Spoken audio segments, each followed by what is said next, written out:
Hey guys, Todd here with Great Escape Farms. So this is the first in a series of videos I'm going to be doing at the Four Seasons in Hawaii on the Big Island here.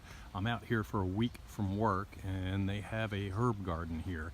And most of the stuff in here is tropical herbs and tropical plants and fruits and things that I can't get to grow my way. So this has been an awesome experience to be able to come and get a first-hand look at some of these plants, some of the fruits and vegetables and herbs and things that they have growing here. So this is just going to be a real quick video tour of what I'll be covering later this week. Some things like this one I'm standing in front of here is a lime tree, and just a minute ago I saw a lime and now I don't seem to see any. Oh, here's a little baby one right here. They have limes, they have oranges, they have all kinds of different citrus growing here. And then they have things, let's see, oh, this one is a breadfruit back here, and I have a big video I'll be doing on that. And there is one of the fruits right there, and that one is ready to pick. And then you can see here, the nice thing is they have a lot of this labeled, so they have sweet basil, and that would be the sweet basil right there. And then they have, that would be another citrus back there. And again, they have the tag on that, although I'm not sure. Calamandan, I believe that's one that they use in Thailand and stuff like that. A lot of different culinary uses for that. In the back there, you can barely see it, but there's a mango tree back there. I'll do a section on that. There's a papaya tree back there. There's sweet potatoes on the bottom. I won't do a section on that because I have that, but it's just neat how they're growing everything. And then they have trellises in the back there, and they're growing all kinds of annuals and things up on that. Let's see, what else do we have? I thought that there was more stuff back here, so we'll come over to this one. These are called Hawaiian chili peppers, and they look fairly innocent. I mean, I can eat habaneros and some hot things. I grabbed one of these red ones and just popped in my mouth and chewed on it. I tell you what, my mouth is burning for a half hour. These damn things are hot. So I'm gonna have to look into those. That's probably something you want to cook with. At least I would want to cook with and not actually eat outright. Oh, one other thing I wanted to mention. I'm not gonna actually do a separate section on peppers or anything, but if you notice, this pepper bush looks kind of woody.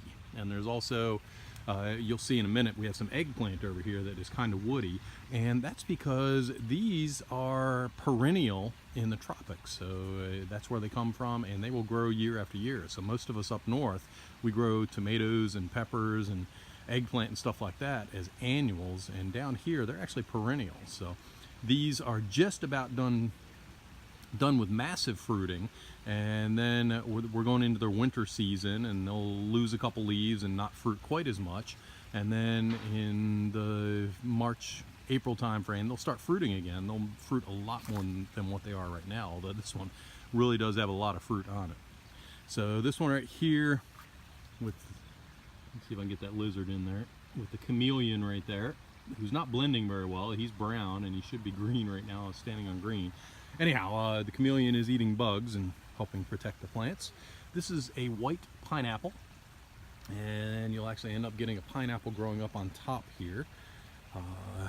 Let's see, oh, in the back, one of my favorite trees right here, that is a moringa tree, and I'll talk about that. I'll do a separate video on that. And in the back they have lemongrass. So I can grow lemongrass during the summer, and that's used for a lot of stir-fry dishes and stuff like that.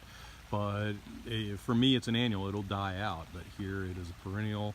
Same with rosemary. I have rosemary that says it'll grow in my zone 6 and zone 7, but I manage to kill it almost every year. And they have some onions here and some kale. We can grow all that as annuals up where we're at. Here are the eggplant, and again, same as with the peppers, these will be perennial. I was speaking with the chef here, and he said that these have been here for at least a year and a half that he's been here, and he absolutely loves these because he can come out in the morning and just pick whatever the special of the day is, and pick enough fruit for his kitchen, and everything is fresh, and there's nothing fresher than just grabbing it right off the tree itself and cooking it up. And most people probably know what these are, but this is a banana patch here. and I will do a separate video on that, just explain a good bit here. These are actually fruiting bananas. I have hardy bananas at home which do not fruit. And let's see, a lot of other things. Oh, one other thing I will do a separate video on this as well. But in the back here is some sugar cane, and it's just cool to see all of this in such a confined small little area, and it actually does grow enough that the chefs are coming out and using it in their particular restaurants. And I just spotted something else which I hadn't before, and I'm trying to get a good angle on it here. But up above the bananas, you can see in the tree there are coconuts. And there's another one up there. If I get time, I may end up doing a separate video on coconuts as well. I hadn't spotted that before. So anyhow, that's it for this video. This is kind of an introduction of what I will be covering. I'll probably end up with half a dozen to a dozen different videos on some of the things that I find unique here that I can't grow my way, and just look up a few things, tell you about them, and we'll go from there. Wish I could grow them where I'm at, but I just can't. But I'll enjoy them while I'm here.